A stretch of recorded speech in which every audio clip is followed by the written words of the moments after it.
Bila sebut pasal Lailatul Qadar, ramai pada kita ini yang tak tahu makna sebenar. Kebanyakannya hanya mengikut pendapat orang-orang tua dahulu, yang mana malam itu kononnya akan ada bayangan-bayangan putih dan pokok-pokok bersujud, air akan membeku dan macam-macam lagi. Itu pendapat mereka. Walhal Lailatul Qadar itu adalah malam ketentuan, yang mana malam itu Allah Subhanahu wa taala tentukan, Allah Subhanahu wa taala jadikan sebagai malam yang selamat dan malam yang berkat, hatta matla'il fajr, sehingga ke waktu fajar, yang tika mana orang yang bangun untuk beribadah pada malam itu, maka ibadah yang dilakukan pada malam itu lebih baik daripada beribadah selama 1000 bulan.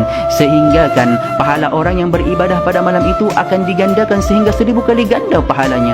Allahu Rabbi. Dan pada malam itu akan turunnya para malaikat membawa rahmat. Tanazzalul malaikatu warruhu fiha biizni rabbihim min kulli amr, atas perintah daripada Allah Subhanahu wa taala. Dan turunnya para malaikat pada malam itu juga untuk menganginkan doa orang yang berdoa pada malam itu hingga ke waktu fajar. Kita tahu malaikat adalah makhluk yang paling ramai, dan mereka la ya'sunallah, tidak pernah bermaksiat kepada Allah Subhanahu wa taala. Dan ketika mereka berdoa, doa mereka itu makbul, dan aminnya para malaikat itu sangat mustajab. Maka pada malam itu banyakkanlah berdoa dengan doa yang dianjurkan oleh Nabi sallallahu alaihi wasallam.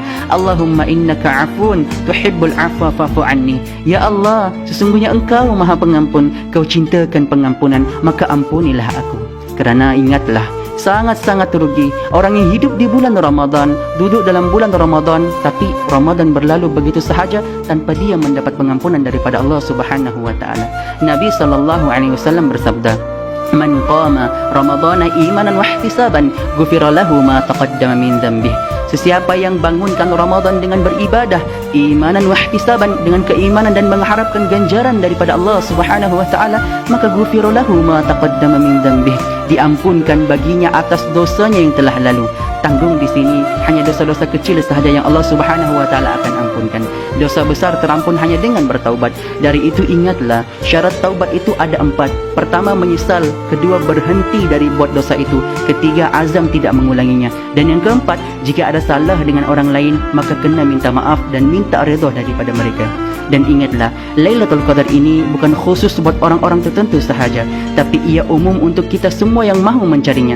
Kerana Lailatul Qadar itu perlu dicari, bukan ia mencari kita.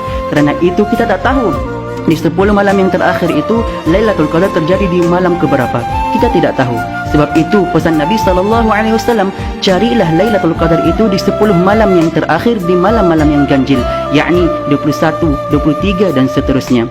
Maka pada itu tingkatkanlah usaha di 10 malam yang terakhir ini dengan banyakkan berdoa dan beribadah serta memohon keampunan daripada Allah Subhanahu wa taala.